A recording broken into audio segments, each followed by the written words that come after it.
start, before I come to other points, I think it is necessary for me to deal with the substitute motion which has been moved by my honorable friend.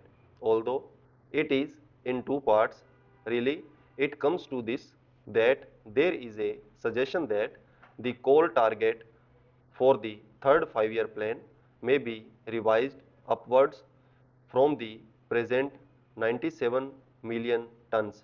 He said that this should be raised to 120 million tons and necessary transport arrangements should be made. If in our country our resources were such that we could find ourselves in an easy position, obviously we should always plan in a little easy manner our targets for coal production, transport, power and some other basic things. But we have to take a realistic view. If our overall resources are limited, financial and the like, we have to make optimum use of whatever those resources are, and we have to fit in various competing priorities within the overall resources.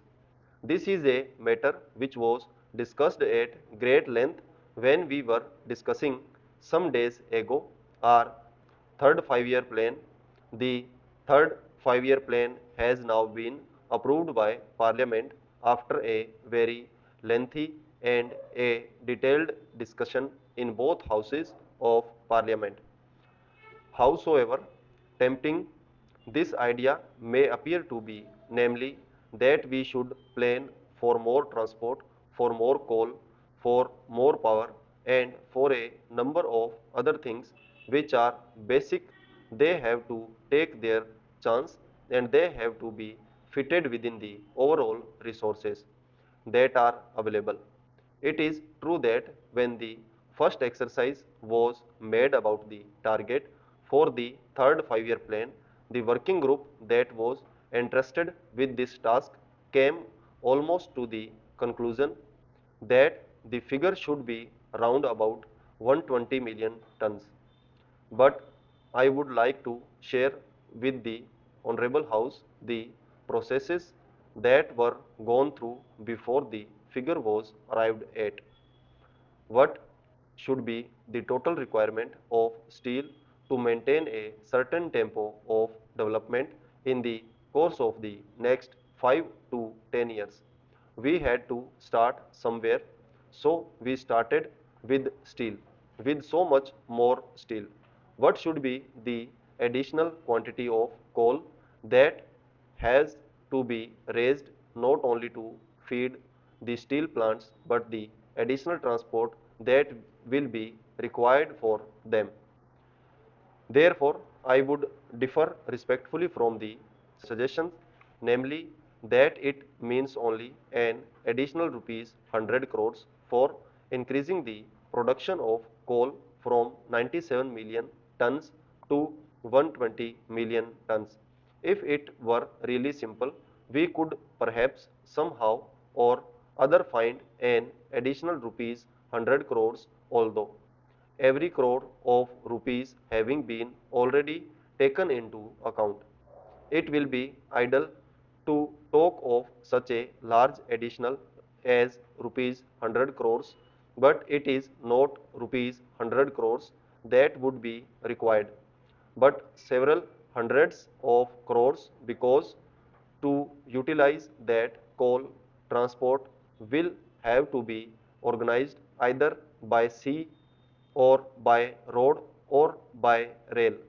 For the utilization of that coal, another heavy investment would be required in the form of consuming centers, in the form of other new industrial plants or power plants or the like. We must not be too much obsessed by the present difficulties. By all means, let us try to solve them. Let us not form an exaggerated opinion of the overall requirements from the temporary shortages that we felt towards the end of the second plan period. Let us not think radically in revising upwards the figures which cannot, I would repeat, be revised singly. They are a part of an integrated whole. That means really an upward revision of the total size of the plan by another 20% or so, which I think is a suggestion which I am afraid the government cannot accept. Therefore, I would submit that upward revision by that large quantity cannot be accepted, although it is tempting if I take a purely administrative view. It is easy for me to say that this is a good suggestion and we should accept it, but we have to view that in the light of the overall requirements of the country, the overall capacity of the country to consume, and the overall capacity of the country to invest the financial resources and other organizational resources in order to be able to revise upward our total plan by that significant percentage. That I am afraid is not possible. Therefore, this figure of 97 million tons, which has been mentioned in the plan, has been arrived at after very careful consideration of the various requirements. Having said that much on the resources position, I would like to say something about production. Honorable members have given a great deal of thought to it, and naturally the discussion has been somewhat discursive and a little overlapping, which was quite natural when we are discussing such a wide subject. Stop.